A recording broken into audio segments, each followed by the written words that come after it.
నమస్తే గురుగారు. శ్రీమాత్రే నమః. సరే, ఈ మూఢాలు అనేవి ఇంకా ఎప్పటి వరకు ఉంది సార్? ఈ మూఢాల్లో కొన్ని శుభకార్యాలు చేసుకోకూడదు అవునమ్మా. చేసుకుంటే వాటి ఫలితాలు ఎలా ఉంటాయి? ఒకటమ్మా, అసలు చేసుకోకూడదు. ఉమ్, చేసుకుంటే ఎలాంటి ఫలితాలు ఉంటాయి అంటే, ఫస్ట్ ఆఫ్ ఆల్ నేను మీకు డేట్ కన్ఫర్మ్ చేస్తాను. 8 ఆగస్టు వరకు ఉన్నాయి ఇవి. ఈ మూఢాలు అనేటువంటివి 8 ఆగస్టు వరకు ఉన్నాయి. అయితే ఎటువంటివి చేసుకోవచ్చు, ఎటువంటివి చేసుకోకూడదు అంటే, పర్టికులర్గా పెళ్ళిళ్ళు, శుక్రుడు వివాహానికి కారకుడు కాబట్టి పెళ్ళిళ్ళు చేయకూడదు, గృహప్రవేశాలు చేయకూడదు, గురుమౌఢ్యం ఉన్నంత కాలము ఉపనయనం కూడా చేయకూడదు. ఇది ముఖ్యంగా గుర్తుపెట్టుకోవాలి. మిగతావి రెంటిల్లు మారచ్చు, పెద్ద ఇబ్బంది ఏం కాదు అది. అదేవిధంగా మీరు వివాహం కోసం సెర్చింగ్ చేయొచ్చు. అంటే ఇప్పుడు ఒక సంబంధం చూసాము, ఆ సంబంధం వాళ్ళు ఎలాంటి వాళ్ళు ఏంటి తెలుసుకోవడము, లేకపోతే ఆ జాతకం తీసుకుని జాతకం బాగుందో లేదో కలుస్తుందో లేదో అమ్మాయికి అబ్బాయికి చూసుకోవడం, ఇవి చేయొచ్చు. నిశ్చయ తాంబూలాలు తీసుకోకూడదు, వివాహం చేయకూడదు. ఎందుకు? శుక్రుడు వివాహానికి కారకుడు, ఆయన అస్తంగత్వ దోషంలో ఉన్నాడు. ఆ కిరణాలు భూమి మీదకి రావు. అలాంటప్పుడు శుభ సంబంధించినవి రానప్పుడు ఏం లాభం? ఇప్పుడు మీరు ఒక గ్లూకోజ్ తాగుతారు శక్తి కోసమని, గ్లూకోజే వేయలేదు ఆ నెలలో, ఉట్టి చక్కెర వేశారు, మీకేమొస్తుంది గ్లూకోజ్ లేనప్పుడు కదా? అంటే ఆ ఎనర్జీ లోపలికి వెళ్ళినప్పుడు ఎనర్జీ ఎలా అయితే పనిచేయదో, ఆ శుక్రుడి యొక్క ఎనర్జీ భూమి మీదకి రానప్పుడు శుక్ర సంబంధించినవి ఫలించవు, శుభకార్యాలు ఫలించవు. ఓకే. అలాగే ఇప్పుడు ఒక వ్యాపారం ప్రారంభిస్తున్నాం అనుకోండి, ఆ వ్యాపారం పేరు మార్చుకుంటున్నాం, లేకపోతే ఆ వ్యాపారానికి సంబంధించిన ఇంకేదైనా రెనోవేషన్ చేయించుకోవచ్చు, దానికేం తప్పులేదు. కాకపోతే కొత్తగా ప్రారంభించడానికి చేసేవి ఏవైతే ఉంటాయో వాటికి సంబంధించిన విషయంలో కొంత జాగ్రత్త పడాలి. వ్యాపారం పేరు మార్చుకోవడము, మరి ఇక్కడ అనుకోవచ్చు ఏమంటే ముహూర్తాలు లేవంటారు కదా, మరి పేరు మార్చుకున్న తర్వాత ఒకరోజు ఏదైనా ఫంక్షన్లా చేసుకోవాలంటే ముహూర్తం పెట్టుకోవడం ఎలాగా అన్నప్పుడు, అప్పుడు అభిజిత్ ముహూర్తము అని ఉంటుంది. అభిజిత్ ముహూర్తము, గోధూలి ముహూర్తము అని. ఆ సమయంలో అమ్మవారికి సంబంధించింది ఏదైనా మంత్రం చేసుకుని, అంటే ఒక హోమం చేసుకొని, లేకపోతే దానాలు ఇచ్చుకుంటూ, ముఖ్యంగా సూర్యభగవానుడికి దానము అంటే గోధుమలు దానంగా ఇస్తున్నట్లయితే ఈ అస్తంగత్వ దోషం తగ్గుతుంది. సర్వసాధారణంగా కూడా ఈ సమయంలో అందరూ అంటే ఆగస్టు 8 వరకు కూడా కొంచెం రెగ్యులర్గా ఈ గోధుమలు దానంగా ఇస్తుండాలి ప్రతి ఒక్కరు. ఎందుకంటే కేవలం శుక్రుడు ఈ ముహూర్తాలకి, పెళ్ళిళ్ళకి, గృహప్రవేశాలకి, ఏదో ఉపనయనాలకి వీటికే కారకుడు కాకుండా నిత్యము డైలీ మనీ రొటీన్ కారకుడు ఆయన శుక్రుడు, లగ్జరీస్కి కారకుడు ఆయన. వాటి ద్వారా ఇబ్బంది కలగకుండా ఉండాలిగా. ఇప్పుడు మనం ఇందాక ఒక ఎపిసోడ్లో చెప్పుకున్నాం ఈ రేవు పార్టీ విషయంలో, శుక్రుడు అస్తంగత్వ దోషం వల్లే అని. ఇప్పుడు ఆ పార్టీకే వెళ్ళాలని కాదు, ఒక లగ్జరీ కార్ తీసుకున్నారు, దానివల్ల ఇబ్బంది కలగకూడదు. లగ్జరీ ఐటమ్కి శుక్రుడు కారకుడు కదా, అస్తంగత్వ దోషంలో ఉన్నాడు, ఇబ్బంది కలగకుండా ఉంటుంది.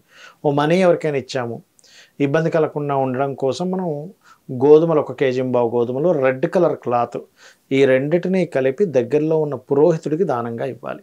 ఓకే. అది ఏ రోజు ఇవ్వాలి? ఆదివారం నాడు ఇవ్వాలి.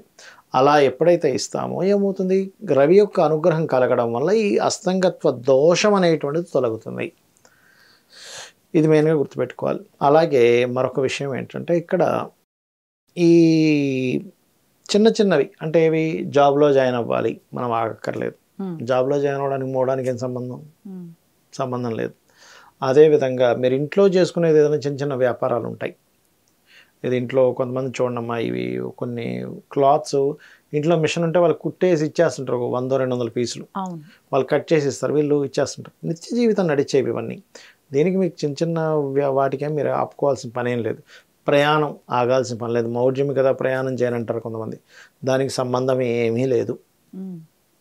ఇంపోర్ట్ ఎక్స్పోర్ట్ చేస్తున్నాము, వాడికి ఏదో డబ్బులు కట్టాలి, నో ప్రాబ్లం, కట్టొచ్చు, ఏం కదా. అయితే ఇక్కడ మీ జన్మజాతకంలో ఎవరికైనా మనీ ఇస్తే ఇన్వెస్ట్మెంట్ చేస్తుంటే కనుక ఆగే యోగం ఉంది, 12వ స్థానాధిపతి పాడయ్యాడు, ధనాధిపతి పాడయ్యాడు, అప్పుడు డబ్బులు ఇవ్వకండి. అది ఏ గ్రహం ద్వారా ఏర్పడిందో ఆ రోజు ఇవ్వకండి. అంటే సన్ ద్వారా ఏర్పడింది ఆదివారం, మూన్ ద్వారా ఏర్పడింది సోమవారం, మార్స్ అయితే మంగళవారం, ఇలా ఆ వారాధిపతిని బట్టి చూసుకోవాలి, ఇలాంటివి చూసుకోవాలి. అంతేగాని ఇప్పుడు ఇంకొంతమంది ఏం చేస్తుంటారంటే, ఏమంటే మేము ల్యాండ్ కొంటున్నాం, మౌఢ్యం కొనొచ్చా అంటారు. ల్యాండ్ కొనడానికి సంబంధం లేదమ్మా, హ్యాపీగా కొనుక్కోవచ్చు. ల్యాండ్కి శుక్రుడికి గురువుకి సంబంధం లేదు. కాకపోతే ఆ ల్యాండ్ కొని అందులో ముహూర్తం పెడతాం ఇల్లు ప్రారంభించడం కోసం, దానికి పనికిరాదు. కొనేసామండి, కొనడానికి తప్పు లేనప్పుడు ప్రారంభించడానికి ఏంటి తప్పని మీరు గృహప్రవేశం చేసే దాన్ని ఏమంటారు, గృహ నిర్మాణం చేయడానికి చేసేటువంటిది ఏదైతే ఉంటుందో అది చేయకూడదు, మౌఢ్యమి సమయం కాబట్టి. అలాగే ఇంకొంతమంది గృహం ఆరంభం అయిపోయిన తర్వాత ద్వారం పెడుతుంటారు, ద్వారం పెట్టడానికి పనికిరాదు, మళ్ళీ మెయిన్ ద్వారం అది కొంచెం చూసుకోవాలి. అంటే అది కొంత ఎఫెక్ట్ ఇస్తుంది ద్వారం పెట్టడం అనేటువంటిది, అది మెయిన్గా చూసుకోవాలి. అయితే ఇక్కడ ద్వారం పెట్టే విషయంలో కూడా మీరు పదం బట్టి ఎక్కడ కరెక్ట్ పదం పడిందో చూసుకోవాలి. మౌఢ్యం కంటే అది ఇంకా ముఖ్యం. మీరు ఆ పద నిర్మాణం సరిగ్గా చేయకుండా ఎక్కడ పడితే అక్కడ ద్వారం పెట్టేసి నేను మౌఢ్యం సమయంలో పెట్టలేదు, వేరే టైంలో పెట్టాను, నాకు పనికి వస్తుందంటే కాదు. మౌఢ్యం ఎంత ముఖ్యమో దానికంటే ముఖ్యం పదము అంటారు. ద్వార నిర్మాణం చేసేటప్పుడు మీ ఇంటి కొలతలు ఇలా ఉన్నాయి కాబట్టి దీని కాంబినేషన్ బట్టి 2 డిగ్రీలు తిరిగింది కాబట్టి మీకు బ్రహ్మస్థానం నుంచి ఏదైతే సింహద్వారం ఉందో ఆ సింహద్వారం సరైన పదంలో పడిందా లేదా చూసుకోవాలి. మౌఢ్యమిలో ఇంటి నిర్మాణం చేయడం ఎంత దోషమో అదేవిధంగా అంతకంటే 100 రెట్లు దోషం ఏమిటి అంటే ఇంటి నిర్మాణం చేసేటప్పుడు తీసుకోవాల్సిన జాగ్రత్తలు తీసుకోవడం మరింత దోషం. ఓకే, అర్థమైందమ్మా. అది నిర్మాణం అలాగే చేస్తాం అనుకోండి, ఆ నిర్మాణం మళ్ళీ సెట్ అయ్యేదాకా కూడా మీకు సెట్ కాదు అది.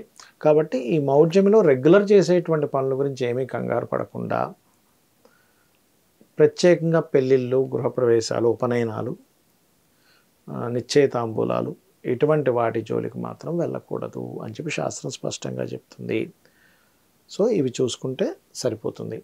అదేవిధంగా ఆగస్టు తర్వాత నుంచి ఒక 28 రోజుల పాటు సెప్టెంబర్ 6 వరకు మళ్ళీ ముహూర్తాలు ఉన్నాయి మధ్యలో. ఎవరైనా సరే ముహూర్తాలు పెట్టుకోవాలన్నప్పుడు ఈ పర్టికులర్ టైం ఇప్పటి నుంచే చూసుకుంటుంటే సంబంధాలు అప్పటికి ముహూర్తం పెట్టుకోగలుగుతారు. ఇప్పుడు చాలామంది ఏం చేస్తారు, మూడాలు ఉన్నాయని మేము సంబంధాలు చూడలేదండి, అక్కడ చూస్తే 1 మంత్ ఉంది, ఆ 1 మంత్లో సంబంధాలు ఎక్కడ చూడడం జరుగుతుంది, సెట్ చేసుకుని ఎక్కడ జరుగుతుంది, ముహూర్తం ఎక్కడ పెట్టుకుంటాం అనుకుంటారు. అందుకే ఈ టైంలో చూసుకొని ఒక ముహూర్తం నిశ్చయం చేసుకొని ఆ టైంలో పెళ్లి చేసుకోవచ్చు. ఓకే, అంటే అలాగా ఇప్పుడు 1 మంత్లో ఉంది, ఇక్కడ సెట్ చేసుకున్నాం, ఆ 1 మంత్లోనే నిశ్చయితాంబులాలు, వివాహము, శ్రావణ మాసం అంటారు కదా, సెట్ చేసేసుకోవచ్చు. ఓకే. అది. ధన్యవాదాలు. శ్రీమాత్రే నమః.